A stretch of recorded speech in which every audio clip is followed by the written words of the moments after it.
Hello বন্ধুরা, প্রিয়া ইপসা কিচেনে তোমাদের সবাইকে স্বাগত।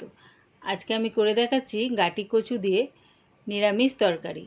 আমি এটা কেমনভাবে তৈরি করি সেটাই তোমাদের সাথে শেয়ার করলাম। আমার নতুন বন্ধুদের কাছে অনুরোধ রইল, প্লিজ আমার চ্যানেলটিকে সাবস্ক্রাইব করে দিও। রেসিপিটা ভালো লাগলে বন্ধু ও আত্মীয়দের মধ্যে শেয়ার করে দিও।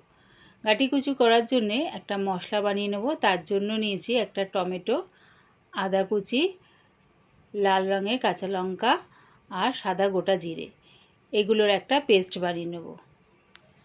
কড়াই দিয়ে দিলাম 4 চামচের মতন সর্ষের তেল।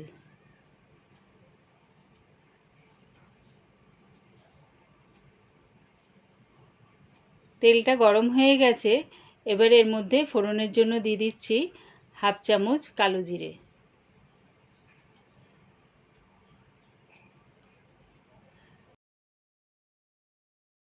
গাটি কচুটা দেখো অর্ধেক করে কেটে নিয়েছি, আর একটা আলু এরকম ছোট ছোট টুকরো করে কেটে নিয়েছি। সবগুলো কেটে ভালো করে ধুয়ে নিয়েছি। ফোড়নের থেকে সুন্দর যখন একটা গন্ধ আসবে তখন গাটি কচু আর আলুটা দিয়ে হালকা লাল করে ভেজে নেব।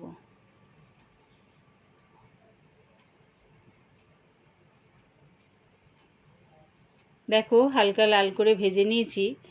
এবারে টমেটো, কাঁচা লঙ্কা, আদা আর গোটা জিরের যে মশলাটা করে রেখেছিলাম সেটা দিয়ে দিলাম। সেটা দিয়ে একটু নাড়ি চাড়িয়ে নিলাম। দিচ্ছি স্বাদ অনুযায়ী নুন আর 1/2 চামচ হলুদ গুঁড়ো। নুন হলুদটা দিয়ে ভালো করে মিশিয়ে নেব।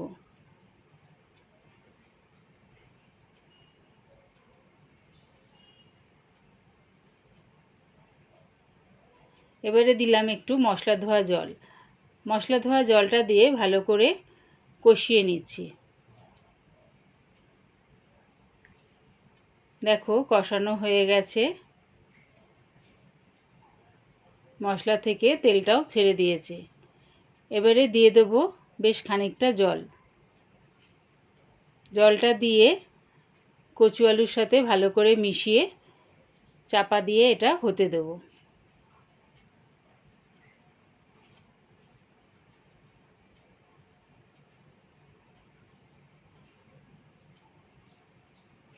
প্রায় 15 মিনিটের পর চাপাটা খুলে দেখে নেব।